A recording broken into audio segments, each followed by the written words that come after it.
प्यारे बच्चों, 7th class की स्वीक्स का टॉपिक जिसमें हम growing up as boys and girls पढ़ते हैं, इसके 2 वीडियोस मैंने बनाए। तो जो दूसरा वीडियो हमने बनाया उसमें हमने वुमेन्स के काम पर बात की। तो उसी चीज़ को हम आगे बढ़ाते हैं और देखते हैं कि वुमेन्स के साथ कौन सी डिस्क्रिमिनेशन होती है।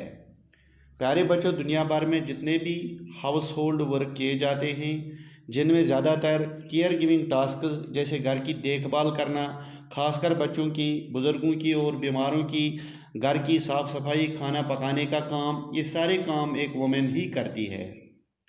फिर भी हम देखते हैं जो काम एक औरत घर में रहकर करती है, उस काम को रिकॉग्नाइज नहीं किया जाता है। ये समझा जाता है कि उनको ये काम नेचुरली एज्यूम किए जाते हैं।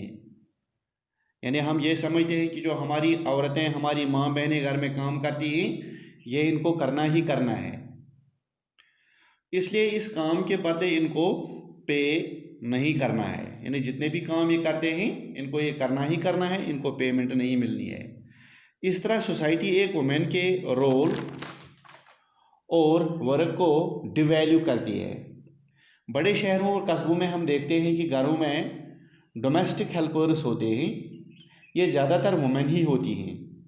ये घर के सारे काम काज करते हैं, जैसे बच्चे पालना, कपड़े धोना, घर की साफ़ सफाई करना, खाना पकाना वगैरह। इनका काम सुबह सवेरे शुरू होता है और रात गए तक जारी रहता है। इनको जब वेजेस देने की बात आती है तो उनको एक मैन के अगेंस्ट बहुत ही लो वेज दिए जाते हैं। मिलानी एक डोमेस्टिक वर्कर है जो दिल्ली में एक बड़े रईस के पास घर का काम करती थी। यानी ये एक केस स्टडी है आपके लिए, केस स्टडी भी है और एक कहानी भी है जो ये वर्कर जो है खुद बताती है।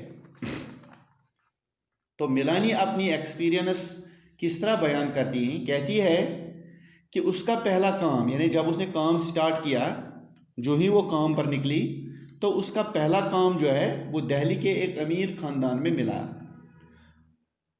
उनके पास एक 3 स्टोरी मकान था, यानी एक बहुत ही बड़ा मकान था, 3 स्टोरी मकान था। उस घर की मालकिन एक स्ट्रेंज किस्म की औरत थी। हर काम के लिए वो चिल्लाती थी और डांटती थी। मिलानी कहती है, मेरा काम किचन में था, वहाँ पर पहले ही से 2 और लड़कियाँ काम कर रही थी, वो सफाई का काम कर रही थी। हमारा काम सुबह 5 बजे शुरू हो जाता था। ब्रेकफास्ट में एक चाय की प्याली, 1 कप ऑफ टी और 2 सूखी रोटियां मिलती थी। हमें कभी भी तीसरी रोटी नहीं मिलती थी। शाम को जब मैं खाना बना लेती थी तो वो 2 लड़कियां जो मेरे साथ और काम करती थी, जो वो घर में पहले ही मौजूद थी, 2 लड़कियां, वो मुझे बेग करती थी। मैं उनको चोरी चोरी से एक और रोटी देती थी और अपने लिए भी बनाती थी। हम दिन भर काम करने के बाद हंगरी रहते थे। घर के अंदर हमें चप्पल पहनने की इजाज़त नहीं थी। सर्दियों में हमारे पाँव सर्दी से सूज जाते थे, इनमें स्वेलिंग हो जाती थी। मैं मीम साहब से डरती थी, साथ साथ ही मैं ह्यूमिलेटेड महसूस करती थी और मुझे बहुत गुस्सा आता था। हम पूरे दिन काम करते थे, क्या हमें बराबर खाने और बराबर रेस्पेक्ट का अधिकार नहीं था? तो प्यारे बच्चों, ये थी कहानी उस औरत की जो एक रईस या अमीर के घर में काम करती थी। काम तो करती थी लेकिन इसको वेजेस भी बराबर नहीं मिलते थे और उसको इक्वल खाना और ट्रीटमेंट भी नहीं मिलता था। प्यारे बच्चों, जिसको हम हाउस वर्क कहते हैं, उसमें बहुत सारे काम होते हैं। इसमें बहुत मेहनत की ज़रूरत होती है। शहरों और देहात में अक्सर जगहों पर औरतें अपने सरों पर पानी लाती हैं। देहात में, यानी गांव जिनको हम बोलते हैं, औरतें अपने सरों के ऊपर जलाने के लिए लकड़ी उठाती हैं। जैसे कि हम देखते हैं, सफाई, कपड़े धोना, खाना पकाना, झाड़ू पोछा मारना और लोड उठाना बहुत ही मुश्किल काम होता है। इन सारे कामों के लिए कभी इस औरत को झुकना पड़ता है, कभी इस औरत को उछलना पड़ता है, कभी इस औरत को बेंड करना पड़ता है, कभी इस औरत को इसका जिस्म बहुत ही थकता है। यानी इस काम के करने से यानी ये फिजिकल एक्सर्शन भी होती है इन कामों से। दूसरा एस्पेक्ट इसका ये है कि इसमें टाइम भी लगता है। अगर हम देखें तो औरतें मर्दों के मुकाबले में ज़्यादा काम करती हैं। मर्द जो होते हैं वो सुबह 10 बजे से 4 बजे तक काम करते हैं, वो काम भी उनका इंटरवल्स में होता है, लेकिन औरतें सुबह उठती हैं और शाम के सोने तक वो काम में लगी रहती हैं। उनके पास सैर तफरी या एंटरटेनमेंट का टाइम बहुत ही कम होता है। ये इनइक्वालिटी प्यारे बच्चों हमारे घरों या ख़ानदानों में ही नहीं पाई जाती है, इनफैक्ट ये हमारे सिस्टम का एक हिस्सा है। इसका इलाज इंडिविजुअली नहीं है, बल्कि इसका इलाज गवर्नमेंट लेवल पर है। आपको मालूम है इक्वलिटी हमारे मुल्क के कॉन्स्टिट्यूशन का एक अहम हिस्सा है। हमारा कॉन्स्टिट्यूशन कहता है कि एक वुमेन और एक मैन होना, यानी सेक्स की बुनियाद पर डिस्क्रिमिनेशन नहीं की जा सकती है। यानी हम एक मर्द और एक औरत को बराबर का अधिकार दे सकते हैं, लेकिन उनके बीच में डिस्क्रिमिनेशन नहीं कर सकते हैं, ये हमारा कॉन्स्टिट्यूशन कहता है। लेकिन रियलिटी में देखें तो ये बात सिर्फ कॉन्स्टिट्यूशन तक ही महदूद होती है। इनइक्वालिटी जो मेल्स और फीमेल्स में है वो एग्जिस्ट करती है। यानी हम देखते हैं हर जगह पर, हर फील्ड में, हर घर में, हर मैदान में इनइक्वालिटी ही इनइक्वालिटी पाई जाती है। तो जो कॉन्स्टिट्यूशन है वो किताबों में लिखा है। गवर्नमेंट अपनी लेवल पर काम करती है इस इनइक्वालिटी को ख़त्म करने के लिए।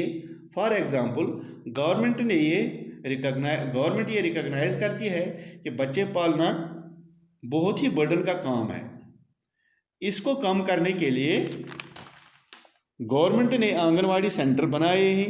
इस तरह जो घर की औरतें और लड़कियां हैं उनसे जो उनके सरों से ये जो बच्चे पालने का लोड है ये उतर जाता है, क्योंकि जो बच्चे छोटे छोटे बच्चे जो होते हैं जो अभी स्कूल जाने के काबिल नहीं होते हैं वो इन आंगनवाड़ी सेंटर्स में जाते हैं।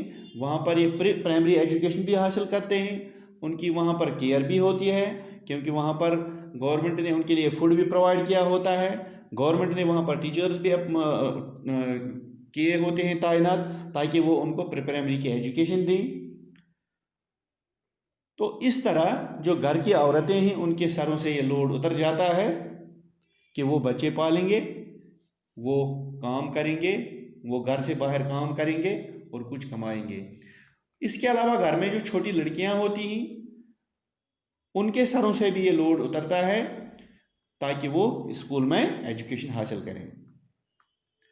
इसके अलावा गवर्नमेंट ने हर उस ऑर्गेनाइजेशन को ये ऑर्डर दिया है कि 30 से अलावा वुमेन एम्प्लॉयज़ होने पर एक क्रच रखना चाहिए, ताकि यहाँ की औरतें आसानी के साथ आउटसाइड जॉब कर सकें और हमारी गर्ल से भी ये बच्चे पालने का लोड सरों से उतर जाएगा और वो स्कूल में एडमिट होकर अच्छी तरह पढ़ाई हासिल करें। लेकिन प्यारे बच्चों, ये फैसिलिटीज़ जो हैं गवर्नमेंट हमारे गाँवों में, हमारे शहरों में, हमारे मोहल्लों में हमारे लिए रखती है। इसके अलावा जो भी फैसिलिटी होती है वो हमारे लिए होते, चाहे हॉस्पिटल हो, चाहे आंगनवाड़ी हो, चाहे कोई और डिपार्टमेंट हो, उसका मकसद सिर्फ होता है कि हम लोग जो हैं आम लोग इसका भरपूर फ़ायदा उठा सकें। लेकिन इन फैसिलिटीज़ से हमें फ़ायदा पहुंचता है या नहीं पहुंचता है, इसकी ज़िम्मेदारी सोसाइटी पर है कि वो ऐसे सेंटर्स को और ऐसी फैसिलिटीज़ को फंक्शनल बना लें, इनको आंसरेबल बनाएं। हमें भी ज़िम्मेदारी है, हम छोटे बच्चे हैं, हमें भी ज़िम्मेदारी है कि ऐसे सेंटर्स पर नज़र रखें। अगर कोई डिस्क्रिपेंसी देखें, अगर कोई ख़राबी देखें तो तुरंत अपने जो घर के हेड होते हैं या अपने माँ बाप होते हैं हम उनकी नज़र में लाएं, उनको नोटिस में लाएं, या अपने जो मोहल्ले के जो हेड्स होते हैं उनसे ये जानकारी दें कि फ़लानी जगह पर ये डिस्क्रिमिनेशन होती है, फ़लानी जगह पर वो मुलाजिम नहीं आता है। तो इस तरह हम अपने इन सेंटर्स को फंक्शनल बना सकते हैं इस तरह जो है हम सोसाइटी में एक अच्छा रोल प्ले कर सकते हैं। हमें चाहे कि इनको बारीक नज़रों से देखें, इन पर नज़र रखें। प्यारे बच्चों, ये था आज का टॉपिक जिसमें हमने इस डिस्क्रिमिनेशन पर बात की जो औरतों के साथ होती है। तो इस तरह जो ये हमारा टॉपिक था growing up as boys and girls, जिसके हमने 3 सब टॉपिक्स बनाए, तो ये एंड होता है। तो अगली बार अगला टॉपिक लेकर आपके लिए फिर हाजिर हो जाऊंगा। Thank you.